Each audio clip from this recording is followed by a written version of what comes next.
برنامه گندمه دم باش. مجرمه و هفته نافچه تاتوس لسر ارزرومه. اما ببونه و برنامه تاتوس او هرمه باشتر بناسن.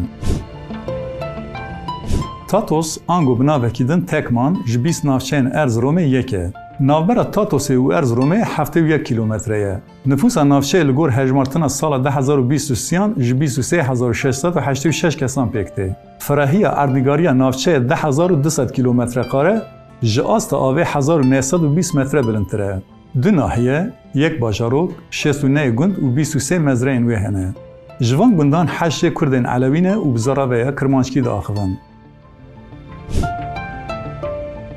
لگور هن انگاشتین تی گوتن ناو تاتوس او گمگما موشه تکلداری هون. دچان دا دفکیه هرمه ده بحثا دو براین بناو اینو و تاتو تکرن. اب هر دو برا جپارزگه ها درس میبونه و کوچی هرمه تاتوس کرنه. دو کسین میرخاص و عگید بونه.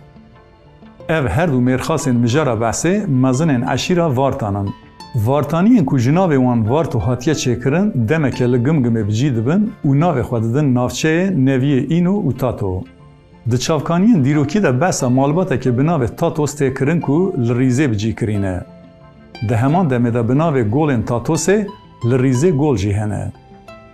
لگور چاوکانیه که دنجی تی گوتن ناو تاتوس آنگو تاتوسیان به ارمنکیه و دواته یا آلیه باوه آنگو ملک باوه ده. دیروکا تاتوس دیگی حتانی سردما اورار تویان. لشوشاره دناوبر شوشار آنگو قلیچی خرکان کلیسه و باجاره ده خرابین کون ایج دما اورار تویان مانه هنه. پشت رمد، پرس، روما و بیزانسی الهرم حکم کرنه. تاتوس دنابرا پرس و بیزانسیان ده وکه هرما تامپون هاتیه اعلان کرن و شرین دجوار لی قومینه.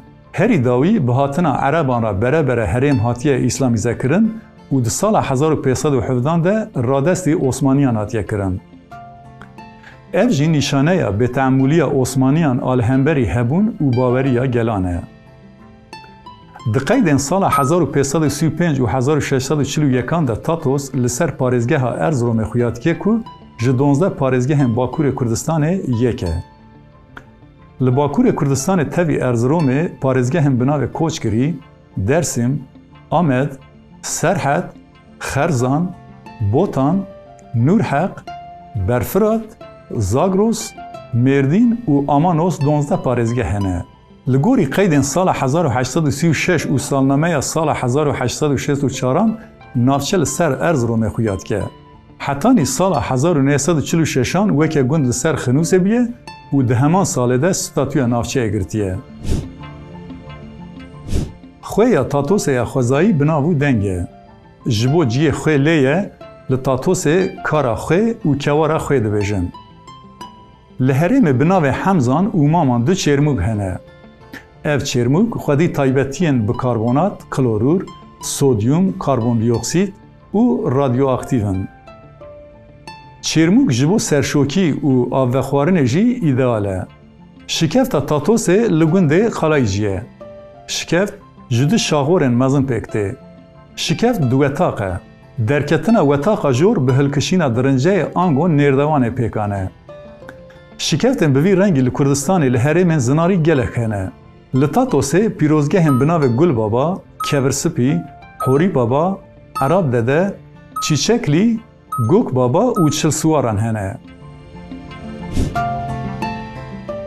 تاتوس وکه اردنگاری دیکوه ناف سینور پارزگه ها ارزرومه. تاتوس جسه هرمان پکته. تکمانا جیر و جور و شوشار.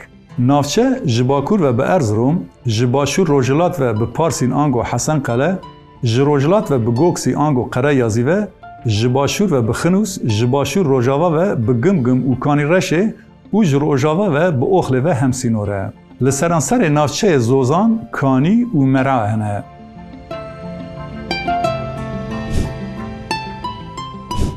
چیای پالتون که کوه که پالان دوکن تزانین لباکور روجلات نافچه ایه. قارگا پازاری لباکور و چیای چولیگی لروجلات و باشور روجلات تاتوسینه. چیای هری نافدار چیای تاتوسیه. چیای تاتوس کو ترک جره دیلک داغلاری دبیشن ناو کبن و رسن ایرزه چیای کو درجاهی روجلات چیای روجلات بحر رشن. چیا لسر سینور ریزه و ارزرومنه. چیایên ku bilindahiya wan 3505 metreye di serdema avakirina Komarê de navê çiya kirine Dîlek. Li herêmê navê Tatosê rojane jî tê bikaranîn. Çiyayê Tatosê di navbera çiyayê Kaçkar û çiyayê Verçenikê de cî digirin. Çiyayê herî bilind ê zincîre çiyayê li Bakurê Rojavayê çiyayê Tatosê ye. Çemê Erez ku weke ava reş û çemê Aras jî tê zanîn, yek ji çemên navdar ê li Bakurê Kurdistanê ye. Çemê Erez ji qûntarên Bakurê çiyayên Çewlîgê di nav sînorên parêzgeha Erzeromê de derdikeve. Çemê ku hetanî Kurdistana sor dirêj dibe tevahiya avên Tatosê digire, di nav sînorê navçeyê de diherike. Dirêjahiya çem 1072 kilometre ye.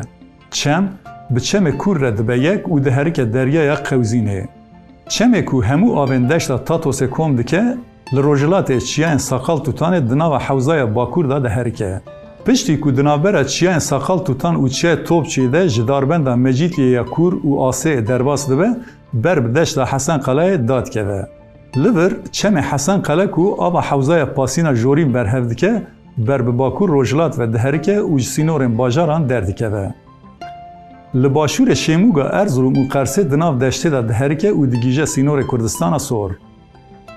Çem piştî ku beşek ji sînorên Tirkiye û Azerbaycan, Kurdistan û Ermenistan û Azerbaycan û Îranê pêktîne, diherike çemê Kurayê li Azerbaycanê. Ev çemê ku 1072 kilometre dirêj e û 110,000 kilometre rûbera vê hewzê ye, yek ji mezintirîn çemê Kafkasyayê ye.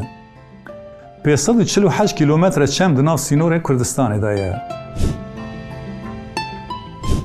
Li Tatosê gelek êl û eşîrên Kurd hene.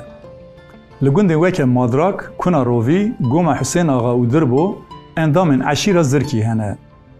Li Xanbega Jêr, Xirbê Xelo, Zoxnî, Dengiz, Goma Xasê, Xerabxar, Cetranî, Germik, Mela Mihemed, Mîran, Dewlo û Momikê Sibkî dijîn. Li Xanbega Jor, Goma Şadî, Qetran, Kulî, Korso, Goma Şêxo, Meçilî, Goma Xido, Taşkesen, Xirbê Sor û Şexşex Şadî dijîn. Li Karikan û Qirikan Qerbaşî Ango Zîzikan hene, li Şemiyê Dimilî, li Dalo Reşî, li Gurgur Qaskî û Cemaldînî, li Goma Birahîm Axa Balabanî, li Goma Teyar Xidan, li Olûkan Şêxkî, li Hemzan Şadî û Moğilî hene. Li gundê Qirikan Kongreya Serhildana sala 1925 ji aliyê Şêx Seîdê kal û 300 kesên piştgir li mala Ebdirehman Axa tê çêkirin. Li vir şêwr û mişêwra rêxistinî bi kesayetên weke Yadîn Paşa, Şêx Şerîf, Keremê Qolaxsî, Selîm Begê Madragî, Ebdirehmanê Nado, Mela Ebdirehîmê Mela Nadir û gelek mêrxas û egîdan re tê kirin. Şêx Seîdê kal dema ji qol Hîsarê derdikeve, ewilî diçe gundê Madragê mala Selîm Bekê Zirkî. Dema Şêx diçe Madragê dewlet jê hayîdar e. Yek ji serokê alayên Hemîdiyê Hesen Axa, xortekî Elewiyê bi navê Cem, bi gevxwarina kuştina dê û xuşka wî, ew dişînin gundê Madragê. Piştî ku ev xort ji bo kuştina Şêx Seîd diçe Madragê, berava jî erkê danê, ew jî tevlî serhildanê dibe. Ev xortê bi navê Cem ji destpêka hetanî dawiya serhildanê bûyer û serpêhatiyên xwe weke rojnivîsk nivîsiye. Ev rojnivîsk ji aliyê nivîskar Metin Axtaş ve bi navê nîşancî hatiye pirtûkirin. Pişt re ji wir derbasî Kanîreşê mala Kamil Begê dibe. Tatos di aliyê hunerî de jî bi dengbêjên xwe derdikeve pêş. Dengbêjên weke Serdînê Qirikanî, Senema Mistê, Selmanê Ûsiv, Qedeya Goma Şadî, Xemsa Xitikê, Xalidê Gomanê, Mihyedînê Şemo, Mehmûdê Canşa, Zilkîfê Çawurme, Hesenê Cemal, Husê Pilo, Zilkîfê Qado, Eliyê Misqalê û Hozan Haydin. Belê temaşevanê nêja. Mijara me ya vê heftê navçeya Tatos'a Erzeromê bû. Em ê hewl bibin hefteya bê bi danasîna navçeyekî din derkevin pêşberî we. Hetanî wê demê her şad û bextewar bin. Silav û rêz.